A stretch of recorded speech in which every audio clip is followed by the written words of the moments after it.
Glória a Deus. Então, irmãos, no culto anterior nós fizemos aqui, estamos lendo a mensagem Possuindo a Porta do Inimigo depois da prova, lendo e comentando, né? Eu coloquei assim, lendo e comentando a mensagem que o profeta de Deus pregou nesta era, possuindo a porta do inimigo depois da prova, né? E nós extraímos aqui no culto passado algumas pepitas de ouro, né? Coisas muito importantes, e nós queremos dar seguimento à leitura da mensagem. Alguns dos irmãos receberam essa mensagem aí, essa literatura. Não deu para todo mundo, mas no próximo mês, quando chegar as literaturas, eu fiz um pedido agora maior, né? Para que possa dar para todos. Amém? Então olha só, nós paramos no parágrafo 10, vocês lembram isso? Aqui eu fiz algum comentário sobre aquele testemunho que ele deu daquele evangelista Arthur, né, que teve um sonho e foi lá, chegou nos portais da glória e o nome dele não estava escrito. Ele apelou para o juiz do trono branco e ali o nome dele não estava escrito, e ele foi julgado conforme as leis de Deus, né? Mas como ele havia se posicionado aqui na terra ao lado de Jesus, por Jesus Cristo, ali naquele momento ali de aperto, onde ele sentiu seus ossos se quebrando, ele ouviu uma voz suave, mais dócil que qualquer mãe não tem. Ele disse isto. E ali o seu advogado fiel, né, que é o nosso Senhor Jesus Cristo, aquele que advoga nossas causas, aquele que pagou o preço por nós, para que nós não perecêssemos, ele sofreu, morreu, para que a gente pudesse viver. Tudo que Jesus fez aqui foi para os outros. Jesus aqui viveu para os outros, né? Morreu para os outros, sofreu pelos outros. Tudo que ele fez foi para os outros, nada foi em prol de si mesmo. Então aqui nós vemos a demonstração de um amor sem igual, não é verdade? Não sei se toda mãe teria coragem de querer morrer no lugar de seu filho, né? Não sei.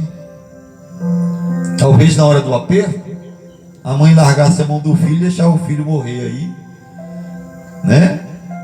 Mas aqui nós vemos um exemplo de alguém que morreu por pessoas pecadoras, pessoas que estavam vivendo uma vida distanciada de Deus, no pecado, e ele nos amou primeiro. A Bíblia diz, ele nos amou primeiro, não é isso, irmãos? Que amor maravilhoso, esse amor de Deus, o amor de Jesus Cristo por cada um de nós. Então vejam, se não acontece no primeiro ano, no ano seguinte seria um milagre maior. E aqui nós o profeta tomou Abraão como exemplo de fé, de que ele permaneceu firme nas promessas de Deus, naquilo que a Deus havia prometido. O que Deus prometeu a Abraão? Prometeu a Abraão uma semente, um filho. E Abraão ficou firme naquela promessa, ele não desistiu em momento algum, mesmo os anos se passando, ele ficando mais velho, a sua esposa ficando mais velha, mas ele permaneceu firme ali, convicto de que Deus iria cumprir. E nós vemos Abraão considerado pai na fé, né? Porque mesmo não tendo mais força no seu corpo, já avançado em idade, mas ele não desistiu, ele persistiu né? E é justamente isso que o profeta está mostrando aqui, que em meio às provações que nós passamos, que nós vivemos, irmãos, né? As lutas que virão à medida que o fim se aproxima, cada um de nós aqui somos provados, testados, e nós precisamos passar pelo teste. Essa fé que nós professamos ter precisa ser aprovada por Deus, ser reconhecida.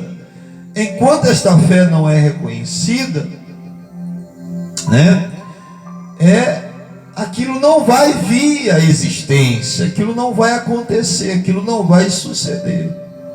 Nós precisamos crer. E crer, fé, eu já falei que é uma revelação. E a fé é algo que está baseado, a fé não está baseada em algo que se pode ver, sentir, tocar, palpar, nada disso. A fé não está ligada à razão, ao nosso consciente aqui, tá, irmão? E o profeta até mesmo falou, dizendo que a fé é o sexto sentido, que nós temos 6 sentidos em nós, mas nós só usamos 5 sentidos. Nós só usamos a consciência, memória, afeto, razão, etc. Mas há um sentido maior aqui na alma que nós não exercitamos. É como se alguém tivesse os olhos e ele fechasse os olhos e dissesse: eu não quero ver, eu não quero enxergar. Bom, se ele não abriu os olhos para ver, ele não vai ver. Vocês estão entendendo, irmãos? É o sentido que ele tem, mas se ele não quer andar, ver, né, andar pela visão, né, olhando as coisas, e ele fechar os olhos, ele não vai ver. Então a fé é basicamente algo que está aqui, que nós temos, Deus nos deu. A fé é um dom, é algo que Deus nos concede. A fé de Jesus Cristo, do Filho de Deus, nós precisamos ter aquela mesma fé, tá bom? Então Abraão, ele passou por essa prova, mas ele vai vencer. Ele venceu esta provação, ele venceu, e ele possuiu as portas do inimigo. E nós passamos por situações semelhantes, quase que sempre, porque não há uma maneira de você crescer, de você desenvolver, de eu crescer, de nós desenvolvermos, se não for pelas provações que vêm sobre nós. Essas provações vêm para nos colocar, para nos levar, para nos colocar em algo, sabe? E muitas das vezes nós não entendemos a razão das provações, mas saiba disso, que a prova vem para extrair o melhor de nós, vimos? Para extrair o melhor de nós. A fé vem, a provação vem para isto, tá bom? Então olha só, no parágrafo 10 o profeta diz assim: vejam, se não acontece no primeiro ano, no ano seguinte seria um milagre maior. Ele está falando justamente de Abraão, que Deus prometeu algo, mas esse algo que ele prometeu vai se levar 25 anos para aquilo se concretizar, para aquilo se cumprir na vida de Abraão. E ele não vai desistir, mesmo ele enfraquecendo no seu corpo, mas contudo na sua fé, na sua crença em Deus, ele estava sendo fortalecido cada dia mais, cada dia. Então olha só, no primeiro ano, no ano seguinte seria um milagre maior, porque ele estaria 2 anos mais velho. Ele está falando de Abraão, e ele acumulava aqueles anos à medida que ia envelhecendo, e seu corpo ia se mortificando. O útero de Sara era estéril, e em razão disso, sua força se esgotava. E era totalmente impossível. Você já pensou no que Deus fez lá? É que o profeta chama a atenção da audiência e diz: olha, você já parou para pensar no que Deus fez lá com Abraão e Sara? Vocês já pararam para pensar? Sendo que eles eram idosos, já avançados em idade. Veja, ele não apenas tornou fértil o útero dela, porque lembre-se, se ele tivesse feito isso, lembre-se que se ele fizesse isso, eles não tinham naqueles dias essas mamadeiras higiênicas em condições saudáveis. Então o profeta está dizendo: olha, mesmo que Deus tivesse feito o útero de Sara estéril, mas aquela criança precisava ser alimentada, porque naquela época, naquele tempo lá atrás, não havia hoje essas mamadeiras higiênicas em que você até mesmo hoje existe mães que faz doação de leite materno para amamentar aquelas crianças que nascem prematuramente, que às vezes até aquela mãe que não tem leite para amamentar uma criança. Então ele diz: olha, naquele tempo lá não havia as mamadeiras higiênicas, não existia a maneira que existe hoje para se amamentar e cuidar de uma criança que nasce, que às vezes até a mãe rejeita na maternidade, e alguém adota aquela criança precisa ser amamentada para crescer, porque ela não pode ingerir alimento ainda, ela tem que ser alimentada com leite, né? Aí olha só, eles não tinham naqueles dias essas mamadeiras higiênicas em condições saudáveis como temos hoje, para dar ao bebê o leite da vaca. Compreendem? Ele também teve que, as veias de leite dela tinham secado, então ele não poderia ter, tinha que acontecer alguma coisa. Então, o que é um profeta? O profeta de Deus, ele traz os mistérios que ninguém consegue trazer, revelar, porque o sétimo anjo desta era, ele veio para revelar esses mistérios. E você vê que muitas pessoas pregam sobre Sara e Abraão dentro do sistema religioso, que ela teve um filho, mas eles não veem as implicações para que ela viesse ter aquela criança, a maneira, porque o profeta está dizendo aqui que Sara, por ter avançado em idade, as veias dos seus seios haviam se secado. Então Deus teria que fazer algo. Não era só tornar o útero de Sara fértil.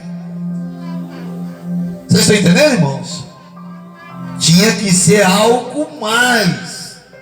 E o profeta vai dar detalhes disso aqui, né? E ele não poderia, tinha que acontecer alguma coisa. Então pense numa mulher de 100 anos entrando em trabalho de parto. O coração dela não aguentaria. Então aqui o profeta, olha só, ele vai trazer as coisas, detalhes daquele milagre que Deus fez.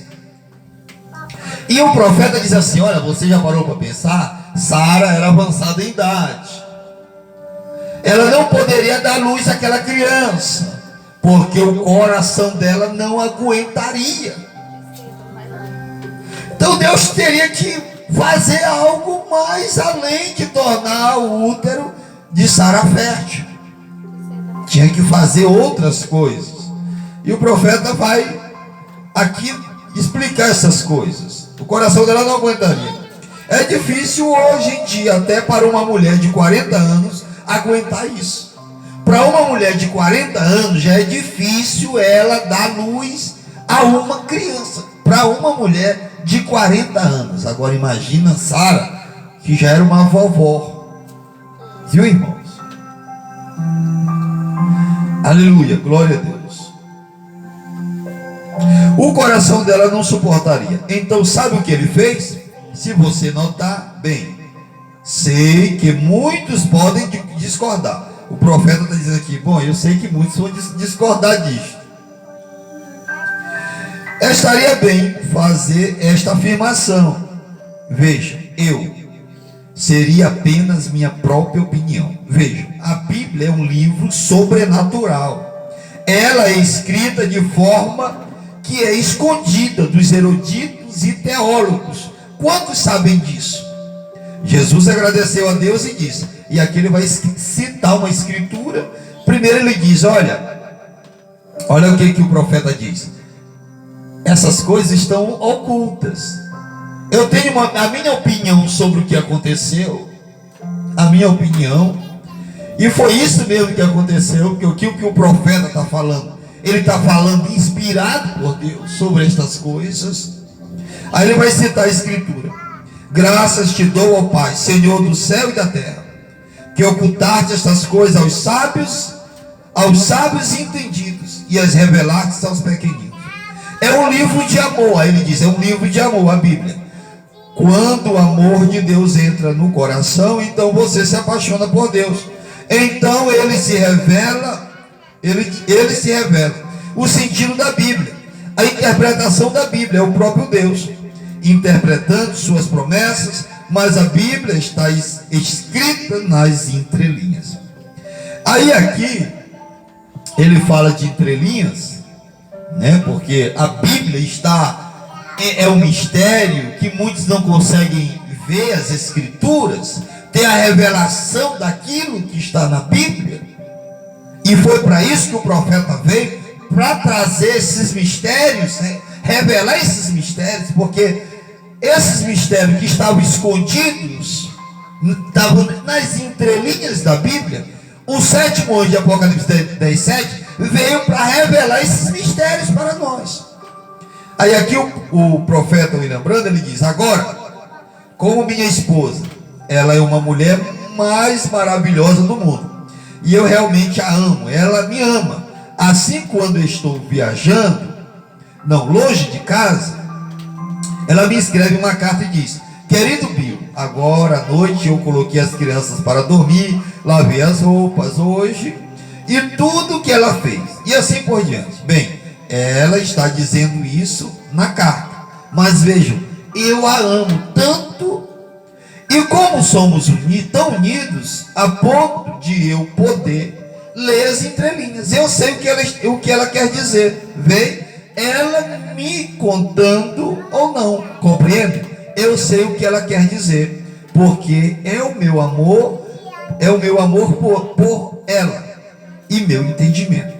Eu até conversando com a minha esposa hoje, eu disse, bem, esse negócio de entrelinha aqui, né? Eu conversando com a Ana lavando louça, eu disse assim, mas eu imagino o que o profeta quis dizer nas entrelinhas. A irmã Meda disse o quê? Que escreveu uma carta dizendo, ela me escreveu uma carta, disse que ela lavou a louça, botou as crianças para dormir. Mas o que aconteceu? O que estava acontecendo? O irmão Bill, o irmão William Branham, não estava ali, estava viajando, ele recebeu a carta. O que ela estava dizendo? Bill, tu está fazendo falta aqui, eu estou com saudade de ti, né? As entrelinhas é isso, não é isso, irmão Márcio? Poderia ser isso, não é isso? As crianças estão dormindo, agora eu vou deitar sozinha, tu não está aqui para a gente conversar um pouco, né? Tu não está aqui. Ele estava entendendo o que ela quis dizer. Então a palavra de Deus é basicamente, ela está entre linhas. E se o amor de Deus, se o próprio Deus não estiver, se o Espírito Santo não estiver aqui, nós não estaremos apaixonados pela Escritura, pela Bíblia. E nós não teremos essa revelação por ser um livro de amor, por ser algo que tem que ser revelado àquele que está lendo. né? Tem que ser revelado. E quem que revela a Escritura? O Espírito Santo de Deus. É um livro de revelação. Não é isso, irmão? Bem, e desta maneira, é desta maneira que a Bíblia é escrita, vê? Os entendidos vão passar por cima. Eles nunca captarão. Veja, você tem que estar apaixonado pela palavra, por ele, para conhecê-lo. Compreendem? Agora, bem, aqui observe. O que ele fez? Bem, está falando já de Deus. O que ele fez? Bem, Abraão e Sara eram idosos, adiantados em idade. Diz a Bíblia. Agora, não era apenas porque as pessoas viviam, mas naquela época, a Bíblia diz que eles eram já velhos, adiantados em idade.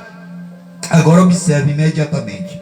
Depois que esse anjo apareceu, do qual estávamos falando, que era Elohim, Deus, ele disse a Abraão, aquele momento que o anjo chegou lá onde Abraão, conversou com Abraão, e que Sara estava lá dentro da tenda, e ele estava de costa virado para a tenda.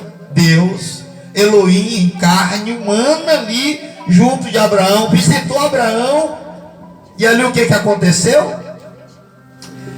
Quando ele disse, Deus vai falar algo para Abraão. O que Deus disse? Olha o que Deus vai dizer para Abraão. Agora observe, imediatamente depois que esse anjo apareceu, do qual estávamos falando, que era Elohim, Deus, e ele disse: Abraão, tornarei a ti por este tempo da vida. Agora observe atentamente, tudo. Eles eram o tipo da igreja em tudo. E aí, o que Deus falou para Abraão? Ele disse assim: tornarei a ti a este tempo da vida. E Sara lá na tenda, Sara vai sorrir. Mas Deus está dizendo aqui para Abraão e Sara que ele ia trazer eles de novo à juventude. O corpo de Sara e Abraão vai voltar à juventude novamente, para poder ela ter aquele filho. Aí alguém vai dizer assim: rapaz, é isso mesmo? É o que a Bíblia está dizendo, que eles iam tornar ao tempo da vida, para poder Sara dar luz àquele filho. E você observa uma coisa, que Sara só morre depois que Isaac tem 45 anos de idade. Mas vamos seguir em frente. Bem, observe aqui.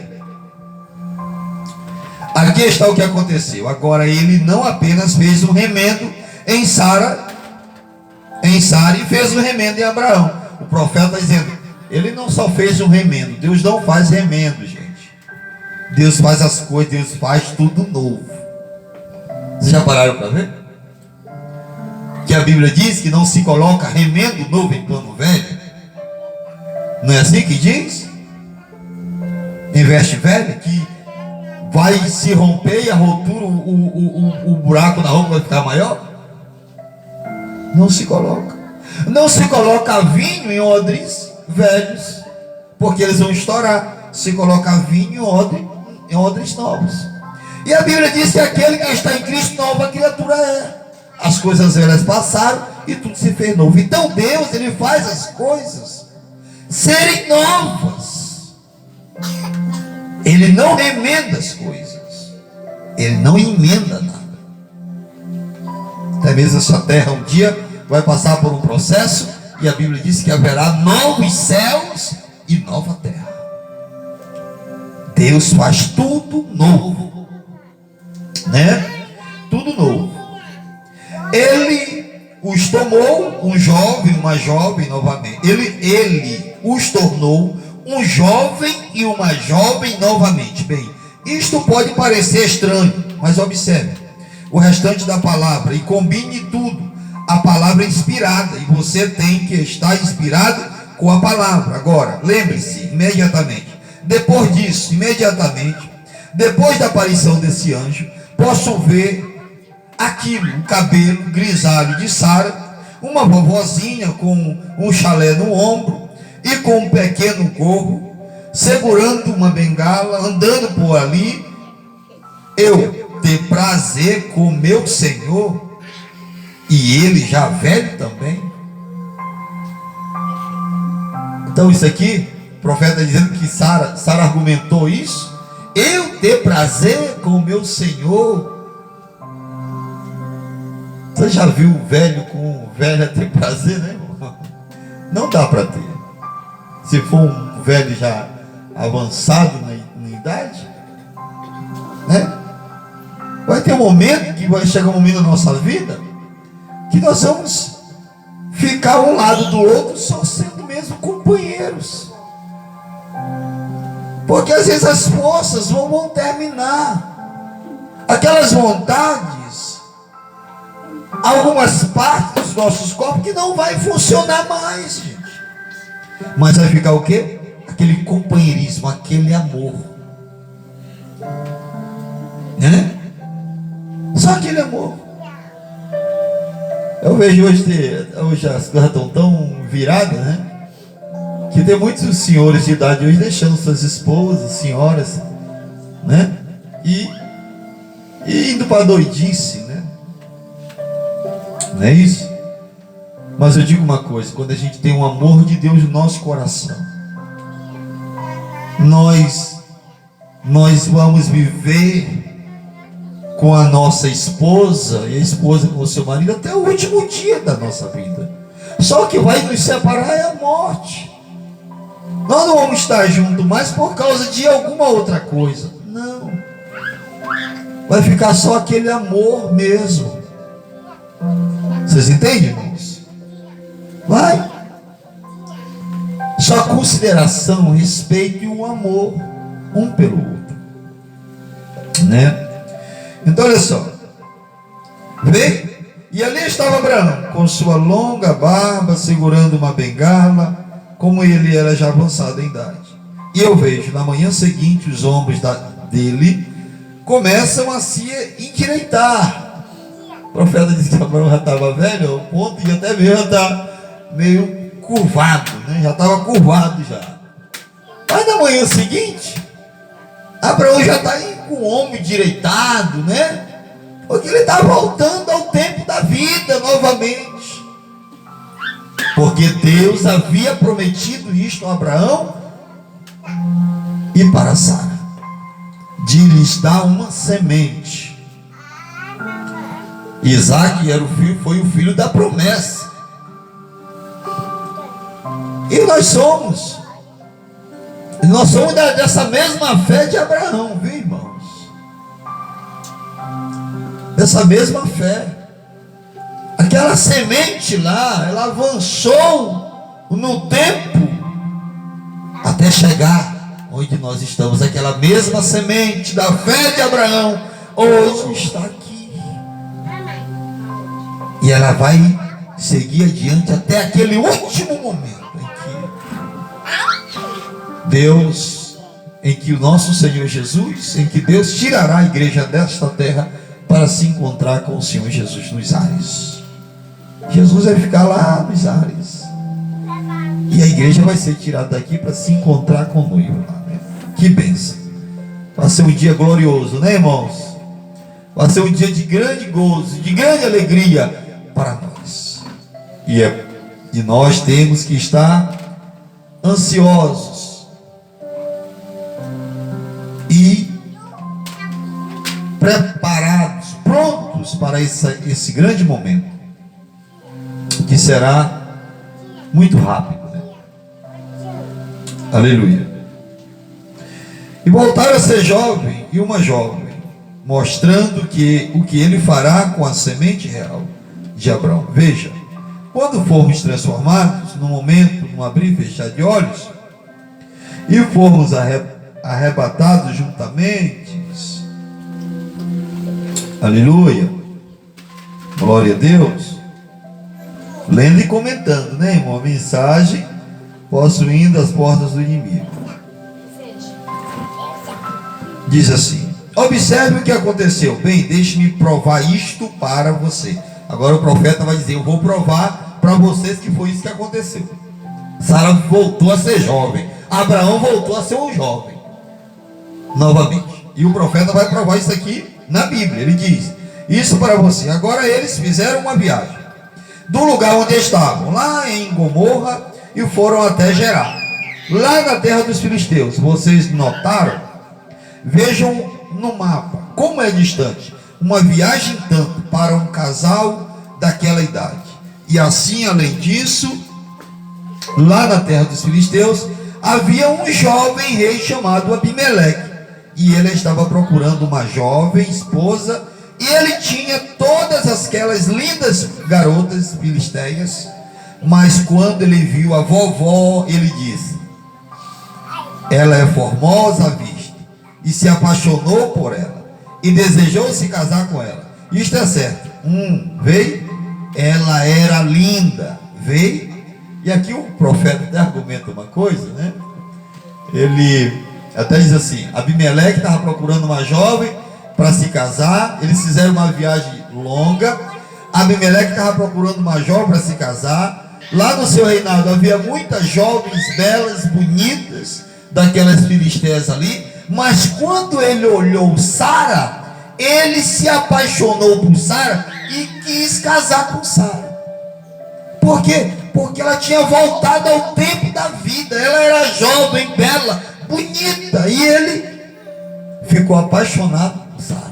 Sara não era uma vovó. Vocês entendem como que a Bíblia, ela é maravilhosa? Precisou de um profeta vir para nos mostrar essas coisas, né? Quantas pessoas estão por aí pulando, saltando, né? Dentro do sistema religioso. Nós estamos aqui com o maná do dia, com o alimento da hora, e o alimento do dia, um alimento do dia da hora traz sustância, né? Fortalece. E é isso que nós temos que nos tornar robustos, cada dia mais, sermos bem robustos espiritualmente falando, né? Ela tinha voltado a ser uma jovem. Observe, ela tinha que se tornar uma jovem para dar luz àquela criança. Deus a fez uma nova criatura, e ela tinha que ser para criar um filho. E lembre-se, Abraão com seu corpo já amortecido, e Sara morreu quando Abraão tinha, Isaac tinha, né? Ele corrigiu aqui adiante. Ao invés de falar Isaac, ele falou Abraão. Isaac tinha 45 anos, eu acho, quando Sara morreu. E Abraão se casou com outra mulher e teve 7 filhos, fora as filhas depois disso. Então, depois que Sara vai morrer quando Isaac tem 45 anos, Abraão vai se casar novamente, vai ter 7 filhos e filhas. Viu, irmãos? Vai ter 7 filhas, 7 filhos e filhas. Fora 7 filhos, fora as filhas, depois disso. Amém? Veja, leia nas entrelinhas. É um tipo, isto mostra ali o que ele vai fazer com todos os filhos de Abraão. Estamos simplesmente nos aproximando disso agora mesmo. Então, nossos ombros curvados e tudo mais, não faz diferença, amigos. Nossos cabelos brancos, veja, o que for, não importa agora. Nós não olhamos para trás, vamos olhar para frente, para onde estamos chegando. Então aqui ele até faz um argumento que naquele momento, quando Jesus veio buscar, quando Deus, o Espírito Santo tira a igreja para se encontrar com o Senhor, os que estiverem vivos terão seus corpos transformados. Ele está dizendo isso aqui. O profeta está falando justamente isso. Nós seremos mudados completamente. Assim como Abraão foi mudado para ter aquele filho prometido, assim como Sara foi mudada, e aquilo é um tipo da igreja no momento, no presente, quando aquilo vai acontecer conosco, em que nós seremos transformados, mudados. Se nós estivermos com os ombros encurvados, com os cabelos grisados, não importa, nós voltaremos a ser jovens novamente. Irmãos, lá no céu não tem criança, viu, irmãos? Lá no céu não tem criança. Lá no céu não tem velho. Não tem. Lá é uma idade só. Lá a idade lá no paraíso é entre 18 e 20 anos. Pega uma foto sua quando tinha 20 anos. Você vai ser aquela idade. Viu? As crianças quando partem daqui para a eternidade, elas chegam lá no corpo de 18, 20 anos. Lá não vai ter meninozinho desse tamanhozinho, gurizinho, não vai ter. É tudo uma idade só. É assim que o profeta teve quando foi lá, quando ele pregou a mensagem do outro lado da cortina do templo, que ele foi tomado e levado à sexta dimensão, no paraíso. Ele chegou lá e viu todos aqueles que tinham partido para a glória, eles estavam lá nessa idade. E todos eram cumprimentar o irmão Brana, dizendo: ó, precioso irmão, né? O profeta até narra uma história que ele disse que aqui na terra é impossível um homem abraçar uma jovem ou uma mulher sem sentir sensação, né? Sem sentir sensação. Só que lá nossas glândulas serão mudadas. Será um corpo celeste. Viu, irmãos? Um corpo onde essas glândulas aqui, elas não estarão lá, né? Se tem alguém dizendo aí que lá no... Veio a irmã Zinaura até falou um dia desse, que teve alguém que falou para ela que lá no céu vai ter, os casais vão ter filho, não foi, irmão? Foi, irmã Zinaura? Falou para a senhora isso? Ô irmão, essa pessoa está redondamente enganada. Lá não vai haver essas coisas. Que céu é esse que a gente vai para ter lá, sentir essas mesmas sensações que a gente sente aqui, que incomoda a gente, que inquieta a gente? Eu não quero isso. Vocês querem? Vocês querem sentir essa sensação lá? Eu não quero. Lá eu quero estar com aquela vida plena, né? Realmente vivendo uma vida longe de tudo aquilo que